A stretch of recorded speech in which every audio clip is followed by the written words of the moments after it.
こんにちは。お元気ですか？今日は6月13日の土曜日ですね。もう気がついたら週末1週間も早いなって思うんですけれども、私は完全在宅で仕事してるのでね、曜日とかほんと全然関係ないんですけども、今日土曜日かとかね、週末かって思ったりするとね、世の中の会社勤めの人とかもね、今日お家でゆっくりしてるのかなとか、お休みなのかななんてなんとなく思ったりするとね、なんか関係ないけど自分もちょっとなんかゆったりした気分になりますね。曜日関係なく、もうあのなんか仕事したい時にして、ダメだ今日疲れたって思ったらもうぐでーっとしてっていうのを繰り返してるんでね、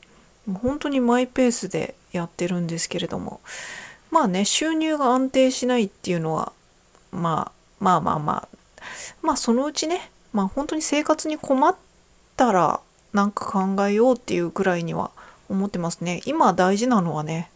本当マイペースですね。私は今マイペースで生活したいみたいなね。なんか頑張りたいっていう気持ちもあるんだけど、いやなんかやれることはとりあえず頑張ってて、新しいことを始める時もなんかこう頑張ろうじゃないな、なんかこれやろうっていう気持ちが起きた時にやるけど、なんかもう最近年齢のせい、年齢じゃないな、多分更年期でのなんとなく体調とメンタルのあれがあって、こう馬力がいつもより出ないっていうのはありますね。ただね、そこを無理に自分のケツ叩いてっていう感じじゃなく、どちらかというと、もうダメな時はダメってことでいいやみたいな感じで昼寝したりとか、パズルゲームしてね、スマホのそれで気分転換したりとかして、本当にのんびり生きてますね。で、こんなことをしてるうちに1年、2年、3年っていう風にね、経って、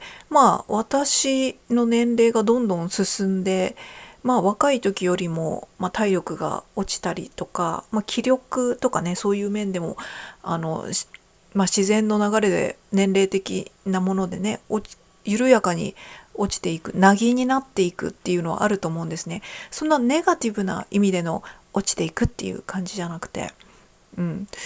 なのでこうよく言う言葉ですけれども、今が一番若いんだからとかいう言葉よく聞きますよね。だから今、だからそその後に続く言葉としては、だから今頑張ろうとかね、そういうことだと思うんですけど、だから今あなたがの人生の中で今が一番こうできるタイミングなんだみたいなね、そういうどっちかっていうと鼓舞したりとか前向きにさせるような言葉だと思うんですけども、ただその時のね、人それぞれの状況とかね、心情やら抱えてるメンタルとかによってはね、逆にその言葉は辛く感じてしまうっていう方もいるかもしれないですね。私とかはね、本当に今マイペースでっていうのがね、自分の中で真ん中にあるので、なんていうかここ数年ね、私もどんどん前に進めたとかね、そういうあの時期ではなかったわけですよ。いろいろ知識がついたとか、いろいろできないことができるようになったとか、前よりもこう昇進したとか、仕事会社員じゃないからそういうのはないんですけども、スキルが上がったとかね、そういうふうに前に進む期間というよりね、逆に立ち止まって冬眠してた期間なので、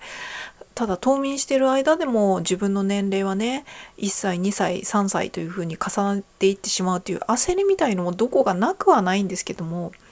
ただだからといってこう自分が今それやりたい気分じゃないしなみたいなのもあったので、結構ねマイペースに生きてて、メンタル的にね、5、6年前とかはちょっと壊れてたっていうかね、それで人生お休みしてた期間だから、止まっててもちろん当然で冬眠してたんですけれども、最近はね、その冬眠から起きて本当にちょっとずつ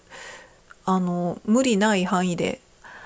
やりたい範囲でっていう感じですかね。マイペースでやってますね。だからそれをね、こうなんていうか自分のレベルというかね、自分のこう辞書の中でのこのルールみたいなのじゃなくて、この世の中とかね、他の人のペースとかルールで考えちゃうと、多分何やってんだよっていう話になると思うんですけども、まあとりあえず別にそんなの関係ねえっていうか、自分が今マイペースでゆったりしたいし、こう引きこもってて、毎日本当に人間に会ってなくて、もう365日本当にコンビニのレジの人としか会ってないっていう生活だったとしても、それ良くないよ、不健康だよ、もっと外に出ようよとか、人間こうなんかこう人と話したりとかしないと精神的にこうなっちゃうっていうデータもあるよとか、まあいろいろあるとは思うんですけれども、まあでも自分がそれで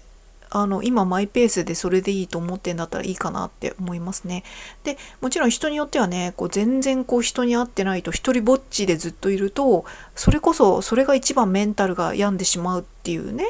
こう要因になる人もいると思うので、まあそれはね、その人が一番こう楽だと思ったりとか、自分がそういう風にいたいっていう状況にその人なりの状況を作ればいいというかね、やれる範囲でやればいいだけで、もうちょっと人に会った方が自分は気分的にこうホッとできる、楽になれる、メンタル的にも上がれて、相対的に生きてるのが楽だっていう人はそうすればいいですけども、別に私はね、もうぼっちに慣れすぎてるっていうのもあるんですけれども、結構一人でいてもそんなにこうメンタルが土地狂うとかね、そういうのが今のところはないペースなので、どっちかっていうとちょっと引きこもりたいなっていう気持ちもどこかにまだあって、だからいい塩梅でというかね、こうぼっちでこうずっともうほんと365日レジとスーパーとコンビニのレジの人としか話しないとかね、そういうくらいなんですけども、ただ年に1、2回ぐらいズームで遠方に住んでる友達と話すとかね、それくらいかな、人と話すのは。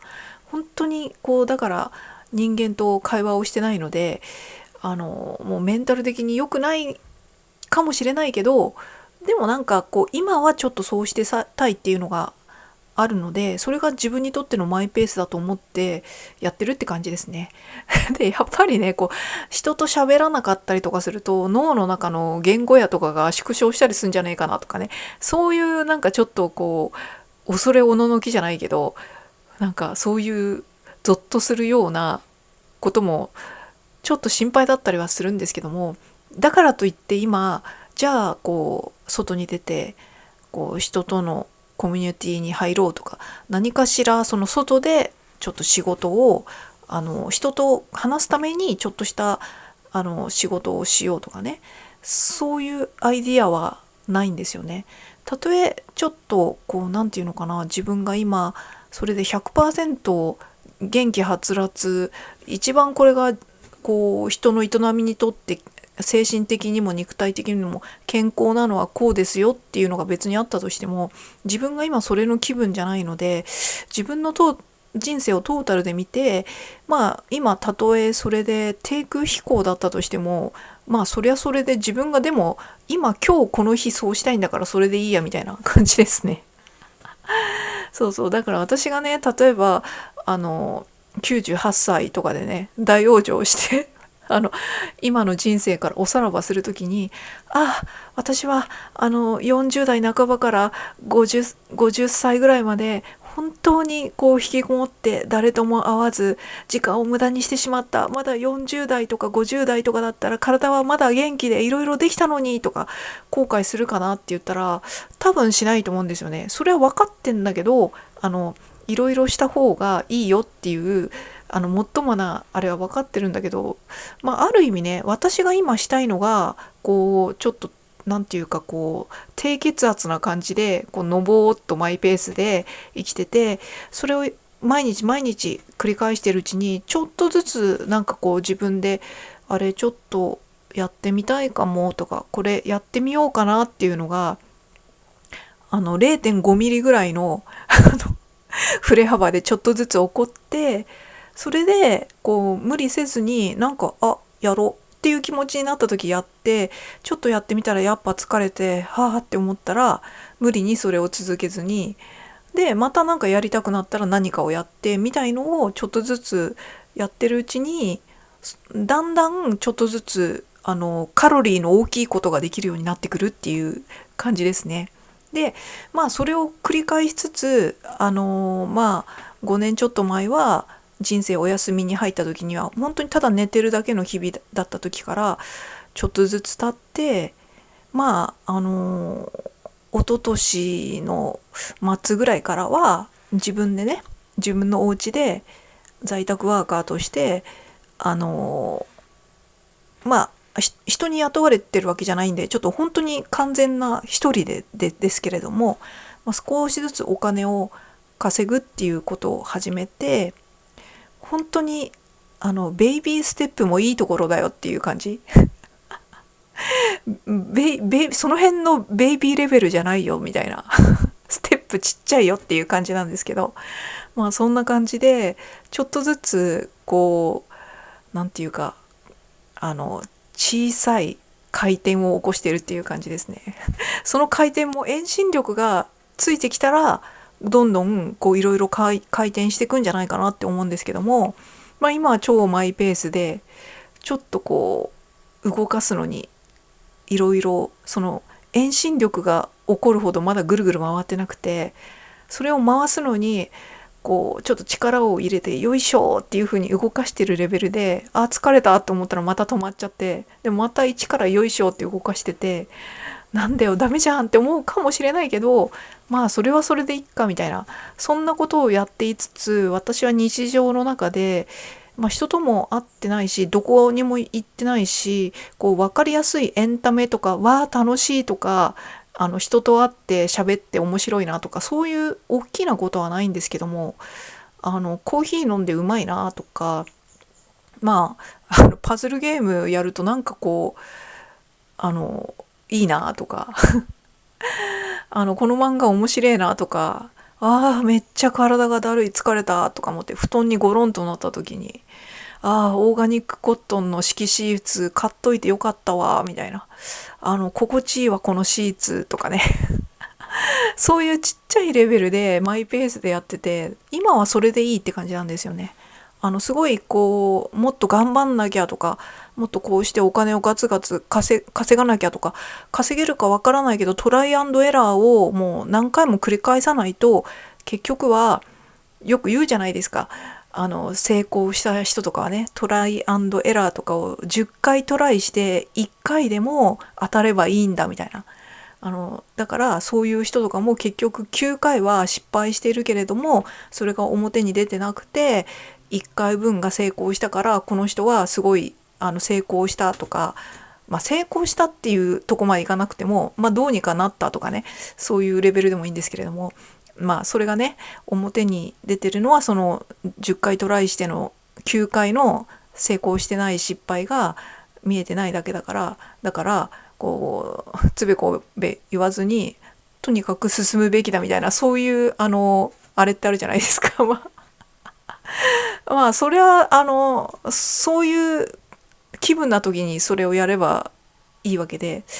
今私は結構こう低空飛行を楽しんでおりますっていう感じですね。なので今日とかもね、朝仕事をしてましたけどもね、疲れた、今日ちょっとダメかもって思ったらねその布団にゴローンとなって、楽だと思ってそのコントラストは楽しみましたね。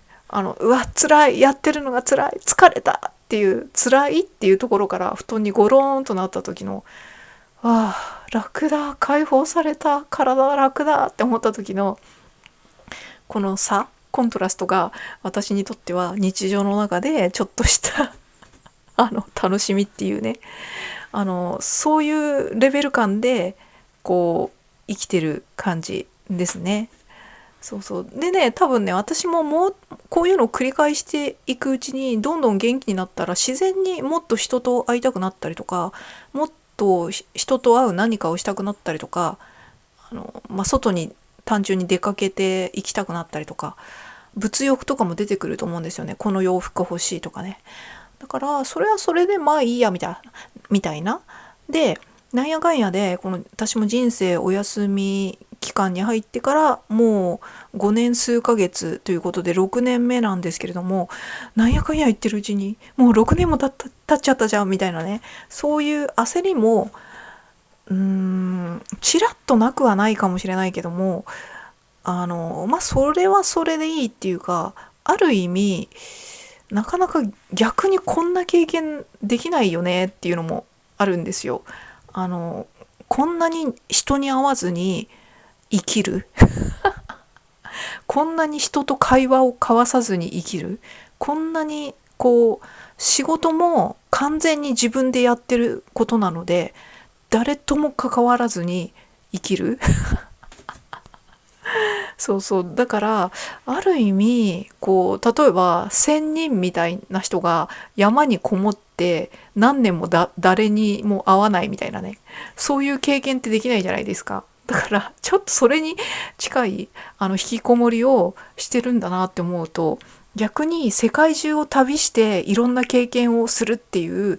冒険みたいなこともできない経験だけど、こんなに引きこもって、しかも、このぼっちを極めてるので、365日人に会わない。で、それをまた次の年もやるので365日どころじゃないんだけど、人に会わないっていうのを繰り返してるっていうのって、いや、これできないですよ、なかなか経験的に。だって会社に行ったら人に会うじゃないですか。で、正月とか、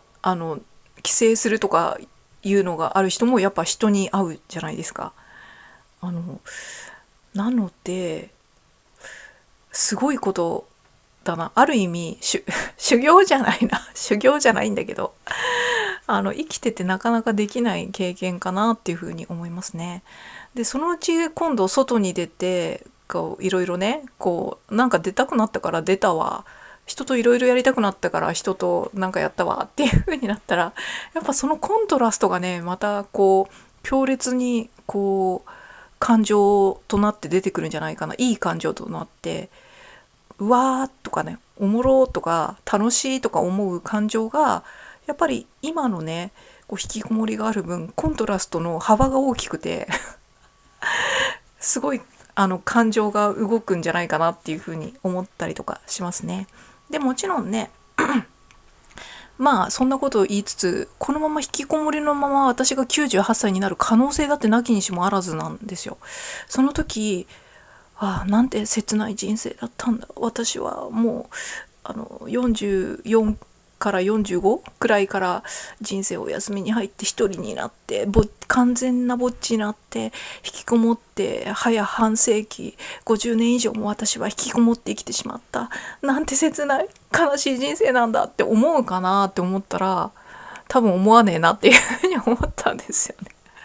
なんかそれはそれで私漫画とか大好きだし、小説とかもね、そういうのが引きこもってるお家という安全地帯で読みまくることができるわけじゃないですか。それはそれでめっちゃいいじゃんって思ったりもするので、もちろんね、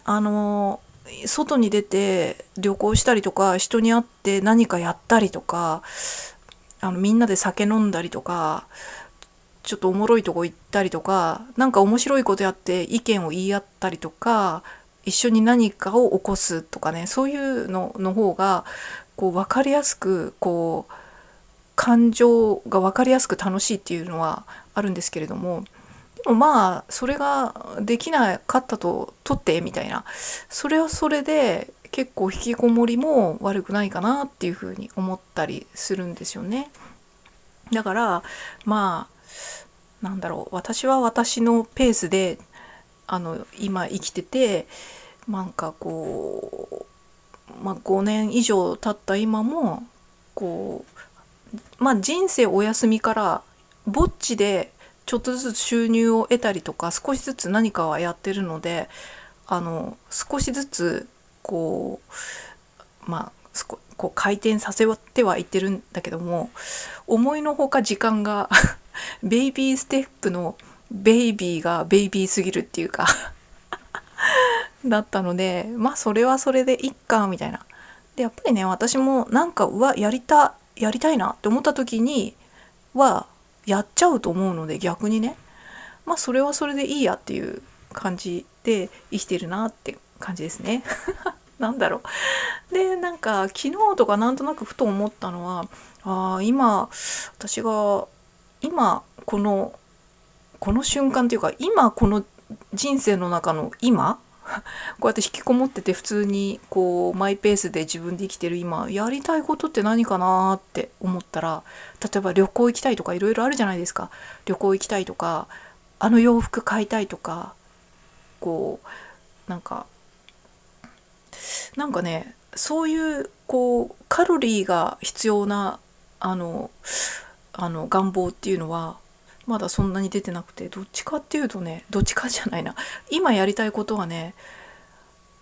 すごくこう好きなものをたくさん食べたいっていうことでしたねスイーツとかね、美味しいスイーツとか、スイーツに限らず普通のお食事的なものもそうなんだけど、どっちかっていうと甘いものとかお菓子系、いろいろバック食べたいなっていうのが今この時点での自分がやりたいことだなって思いましたね。それが前回の動画でも言った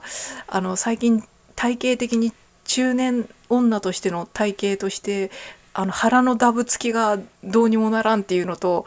矛盾しちゃうんですけど、でもどうしようかなって感じですね。好きなだけこう食べて、でも腹のダブつきはこれ以上いったらちょっとこうなんだろうな、それはそれで自分の気分が不快になるんですよね。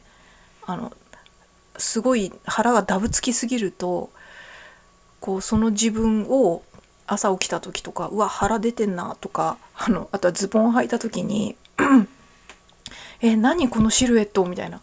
もっとこうストンと前は履けたのになんだこれみたいな、なんかそうの瞬間にやっぱり自分の気分が下がるんですよね。それが嫌なんですよね。だからハッピーじゃなくなるんですよね。 QOL が下がるんですよねだからそう考えると、甘いものとかすごいいっぱい好きに食べたいなっていうのと、この腹のダブつきをもうちょっとどうにかしたいっていうね、両方とも私の中で気分が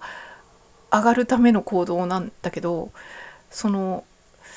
やるべき行動としてはそれが逆になっちゃうので、どうしようかなっていう感じですね。ただね、こう美味しい甘いものとかね、すごいこうチョコレートのアイスクリームとかロールケーキとか、そういうものをいっぱい食べたいっていうのも、毎日3食いっぱい食べたいわけじゃないので、ある程度こう食べたいっていう時にガツンって食べて、それ以外の時は、普通に生きてればいいのかな、大丈夫なのかなっていうふうに思ったりするので、その辺はねちょっといい塩梅っていうのかな、この場合いい感じでやっていけばいいかなっていうふうに思ったりしますね。運動とかやる気ないんで、今やりたいと思ったらやるんですけど、やりたいと思わない義務としての運動、痩せるための運動とかね、健康を考えてっていうのもあるんですけども、なんかやりたくないからやんないって感じですね。なので私結構12時過ぎとかにも結構物食べたりとか結構しちゃうんですよね。12時半からラーメン作って食べちゃったりとかたまにあって、なので節制はしたくない。ただそういう時間帯に食べたいなっていう風に感じないような生活習慣を作るっていうのだったらできるっていう感じかな。なんかこういろいろ生活習慣とか乱れたりとかすると、ジャンクなもの食べたくなったりとか変な時間に食べたくなったりとかするけども、きちんとこう体に栄養が行き渡るような食事をしてきちんと寝て健やかに生きてると、そういうバグの感覚、変な時にうわ食べたいとかいうね、体の中でのバグが起こったりしないので、まあそういう方向かな。なんか無理に節制する、無理に我慢をするとか忍耐とかじゃなくて、なんとなく生活習慣で整えていくうちに、しかも自分が好きで心地よくて整えられるみたいなね感じでやってるうちに、自然にまあまあいい感じの食生活もできてっていう感じがいいかなって思ったりしますね。そうそう、すっごい話変わるんだけど、最近スーパーで見かけるお菓子で、やっぱりスーパー行くたびにお菓子コーナーは絶対にチェックしちゃうんですけども、ちょっと気になってるのがあって、お菓子で月餅ってあるじゃないですか。私結構月餅好きなんですけれども、その月餅のあんバターサンドっていうのが出てたんですよ。多分山崎だったと思うんですけど、月餅ってそれだけで結構カロリーあると思うんですよね、味の感じからして。なのにそこにあんバター挟んじゃったみたいな、これはなんてなんていうか力技っていうかね破壊力のあるお菓子作りやがってって思いましたね。でもちょっと一回食べてみたいなって気がしたんですけど、カロリー見たらね、いくつだったかな、300、とりあえず菓子パン1個ぐらいのカロリーでしたね、ちっこい月餅で。ね、月餅山崎とかね、あとコンビニとかで置かれてるああいう一般的な和菓子、月餅も和菓子になるのかな、もともとフロムチャイナですよね、あれは中国だよね多分月餅って。そうそう、昔会社員だった時にその中国人の子も働いてたりしたんですけど、この里帰りした時にね、月餅買ってきてくれたことあったんですけど、ちょっとね日本の月餅、だから山崎とかが作ってる一般的にスーパーとかで置いてる月餅となんかちょっと違ったから、やっぱり日本の月餅もちょっと日本人の口に合うようなカスタマイズがされてるものなんですかね。そうだ、やっぱちょっと話がずれちゃったんだけど、スーパーとかコンビニとかで売ってる和菓子って和菓子だけど結構油入ってると思うんですよ。和菓子って糖質は入ってるけどこの油が入ってないからまだヘルシーだよね、ヘルシーじゃないけどだよねとかいうのがちょっとなんとなく一般的にふわっとあるじゃないですか。でも食べてみてなんとなくわかると思うんですけど、コンビニとかで売ってる和菓子って和菓子だけど結構油使ってるなっていう味ですね。本当の和菓子屋さんのそのもののとはちょっと違うなっていうのはあるんですけども、そうそう、だから和菓子だからまだセーフとかね、そういうのはないなって思うんですけど、そうね、その月餅のあんバターサンドはちょっと暴挙に出たな山崎って思う暴挙じゃないんですけど、とにかくあんバターっていう風にするだけで売れるっていう風潮はあると思うんですよね。でもあんことバターってね、